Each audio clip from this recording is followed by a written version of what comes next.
Hello दोस्तों, तो इस वीडियो में अभी शेयर करने वाला हूं कि रामेश्वरम के टॉप विजिटिंग प्लेसेस कौन कौन सी हैं, कहां पे क्या क्या मिलता है, पूरी डिटेल इन्फॉर्मेशन में मैं बताने वाला हूं। लेकिन उससे पहले एक छोटी सी चीज़ कि जैसे लोग रामेश्वरम आते हैं हम लोग अभी तो सोचते हैं कि जो पंबन ब्रिज है, जो ट्रेन जर्नी है, हम उसको लेकर आने के सोचते हैं, लेकिन अभी ट्रेन जर्नी बंद है। उसका डिटेल मैं आगे बताऊँगा। तो हम लोग अभी जो रेलवे स्टेशन से अगर जाते हैं, ट्रेन से अगर जाते हैं तो मंडपम रेलवे स्टेशन है, वहाँ पे उतरते हैं। उसके बाद मंडपम से रामेश्वरम कुछ 18 किलोमीटर से, उसके लिए ऑटो बस टैक्सी जो भी लेना वो लेते हैं। फिर जाते हैं रामेश्वरम। रामेश्वरम में होटल लेते हैं क्योंकि रुकना है तो स्टे करने के लिए उससे पहले थोड़ा फ्रेशअप वगैरह होना है, क्योंकि ट्रैवल टाइम अगर चाहिए आपको 1 दिन 2 दिन विजिट करना है तो आपको फ्रेशअप वगैरह होना है। तो अभी हम लोग गए हुए थे तो हम लोग पहले होटल लिया, फ्रेशअप है, उसके बाद ब्रेकफास्ट वगैरह करा।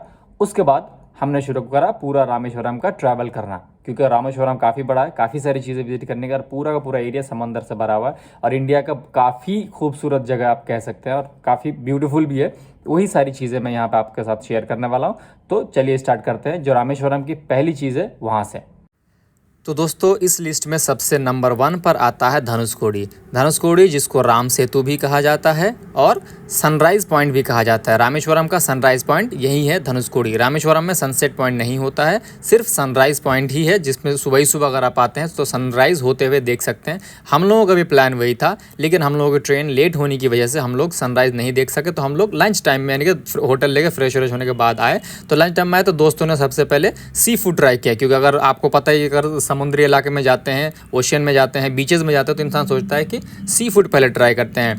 सी फूड ट्राई करने के बाद हम लोग चले जाते हैं धनुषकोडी। तो धनुषकोडी जो बहुत खूबसूरत जगह है, और खूबसूरत इसलिए है क्योंकि ये लास्ट लैंड ऑफ इंडिया है, प्लस इसके दोनों साइड जैसे कि आप देख सकते हैं सिर्फ पानी ही पानी, यानी कि समंदर ही समंदर है। और लास्ट एरिया उसके बाद भी समंदर है, जहाँ पे बे ऑफ बंगाल और इंडियन ओशियन दोनों समुंदर आके यहीं पे मिलती है। यही वो जगह है जहाँ पे दो समुंदर आके एक जगह टकराती है या मिलती है, और इसी को राम सेतु भी कहा जाता है। आप लोगों ने सुना होगा कि एंशिएंट टाइम में श्री राम जी ने जो लंका वध की थी, तो यहीं से वो रास्ता था जहाँ पे वानर सेना ने जो पुल बना दिया था, यही वो जगह है जिसको राम सेतु इसीलिए कहा जाता है कि ये राम सेतु भी है। तो काफ़ी खूबसूरत जगह है, और ये रामेश्वरम से कुछ 22 किलोमीटर्स की डिस्टेंस पे है।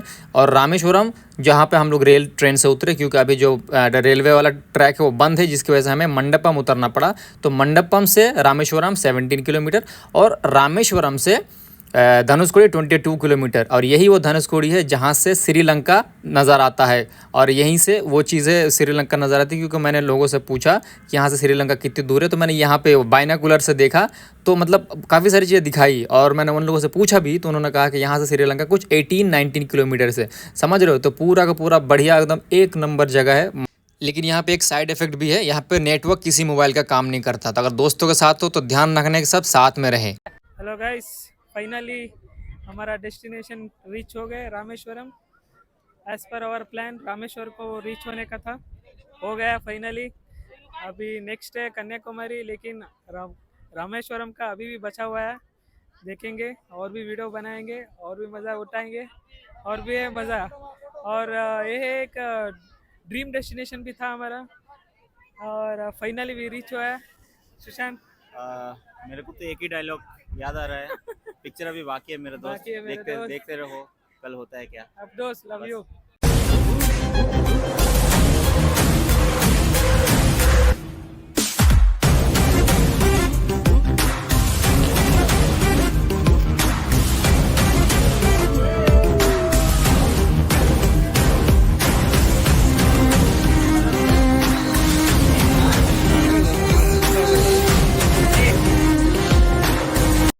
और दूसरे नंबर पर आती है श्री अरुलमेगु रमन्था स्वामी टेम्पल। ये रामेश्वरम टेम्पल के नाम से भी जाना जाता है। और जो आप मेरे सामने देख सकते हैं, ये घाट है उस टेम्पल से थोड़ा आगे जाके, जहाँ पे लोग स्नान लिया करते हैं। मतलब मंदिर में विजिट करने से पहले कुछ लोग चाहें तो वो स्नान ले सकते हैं, वो इस घाट में जाके स्नान लेते हैं। और ये पूरा का पूरा मंदिर का एरिया है, ठीक है। तो बहुत सारे लोग जो आते हैं, जो डिवोटीज़ होते हैं हमारे देश से, ऑल ओवर इंडिया से। तो आप लोग को भी मालूम होगा कि साउथ इंडिया में बहुत सारे बड़े बड़े टेम्पल्स है, एंशिएंट टेम्पल्स है, जो मेरे सामने आप देख सकते हैं, जो काफ़ी साल पुराने हैं, ठीक है। तो ये एक बहुत ही फेमस टेम्पल है साउथ इंडिया का, यानी कि रामेश्वरम का। तो जहाँ पे लोग काफ़ी सारे जगहों से आते हैं, इंडिया से आते हैं, अलग अलग और भी जगह हैं विजिट करने के लिए, टेम्पल्स विजिट करने के लिए, लेकिन ये भी एक जगह है। तो लोग आते हैं और स्नान लेते हैं, स्नान लेने के बाद टेम्पल के अंदर जाते हैं। ठीक है। तो ये उन लोगों के लिए है स्पेशली जो अगर विजिट करना चाहे तो आ सकते हैं। तो ये रामेश्वरम के अंदर, ये टेंपल के आजू बाजू काफ़ी सारे होटल्स वगैरह मिल जाते हैं स्टे के लिए, जो कि क्योंकि टेंपल इतना फेमस है जिसकी वजह से पब्लिक डिवोटीज़ जो आते हैं तो उनका रहने वहने का काफ़ी सारा अच्छा खासा इंतजाम है। और टेंपल के अंदर का भी सारी की सारी चीज़ें एक एक करके सबको मालूम ही होती है फिर जब वो जाते हैं तो, ठीक है। तो ये सारा का सारा है, ये दूसरा प्लेस है या तीसरा, मतलब आप अपने हिसाब से काउंट कर लेना। बट मैं इसको अपने इसमें पूरे वीडियो में दूसरे नंबर पर रखा क्योंकि आगे और चीज़ें हैं तो मैं अभी बताने वाला हूँ। तो ये मैं अपने दोस्तों के साथ, दोस्तों ने विजिट किया तो मैं उन लोगों के साथ गया, उन्होंने स्नान ली टेंपल के अंदर भी, फिर स्नान वगैरह ली, ठीक है। तो ये सारी के सारी चीज़ें हैं, तो आप अपने हिसाब से जब आओ तो देख लेना। फिर अभी चलते हैं अपने नेक्स्ट डेस्टिनेशन की तरफ।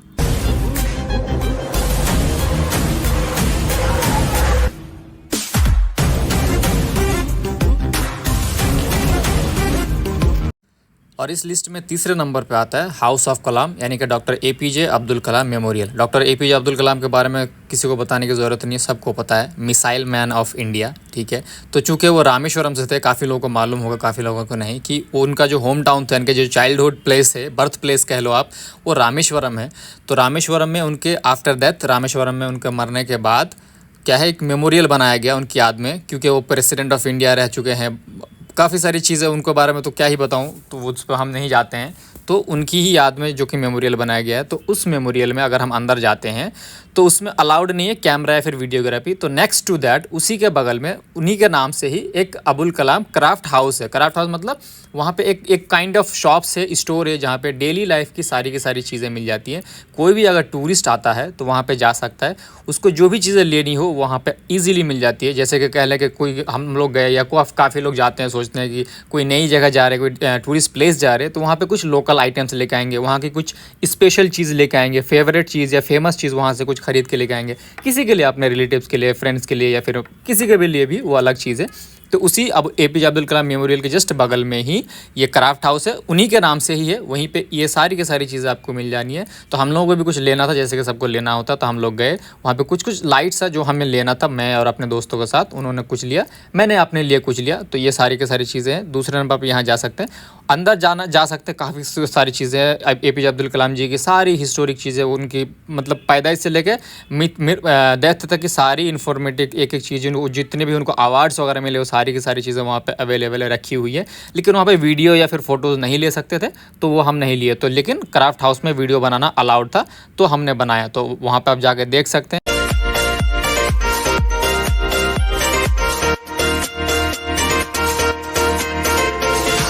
And the last but not the list is Pamban bridge. आप सब ने पंबन ब्रिज के बारे में सुना होगा, कहीं ना कहीं आप लोगों ने रील्स में, वीडियोस में, शॉर्ट्स में देखा ही होगा, क्योंकि पंबन ब्रिज एक बहुत ही खूबसूरत और डेंजरस रेलवे जर्नी है इंडिया का, जो कि रामेश्वरम में है।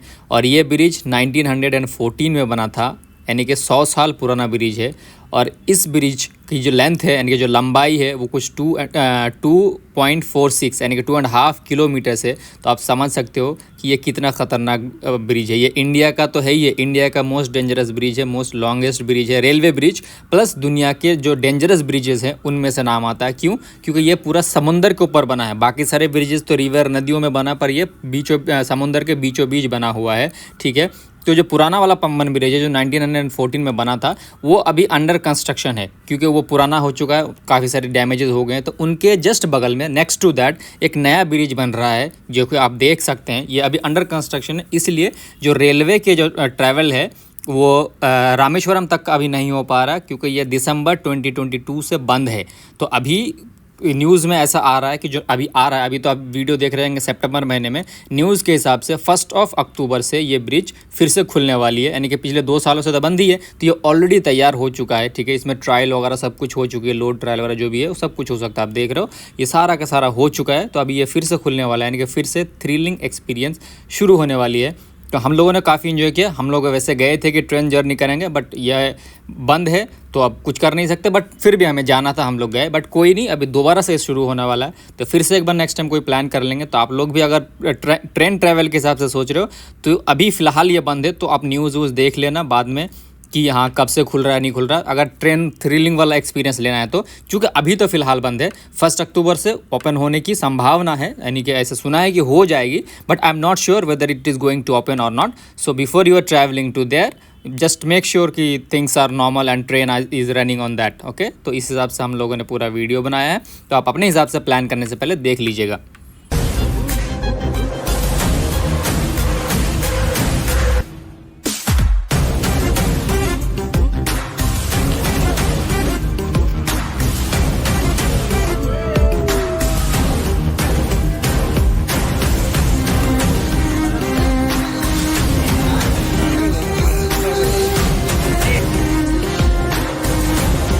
लास्ट में छोटा सा दोस्त बजट के लिए, कि काफ़ी सारे लोग सोचते हैं जब ट्रैवल करने जाते हैं तो कितना बजट है, क्या करना पड़ेगा, कितना पैसा लेके जाना पड़ेगा, क्योंकि काफ़ी सारे लोग सबसे पहली चीज़ ट्रैवल प्लान करने से पहले यही डिसाइड करते हैं कि पैसा कितना खर्च होगा।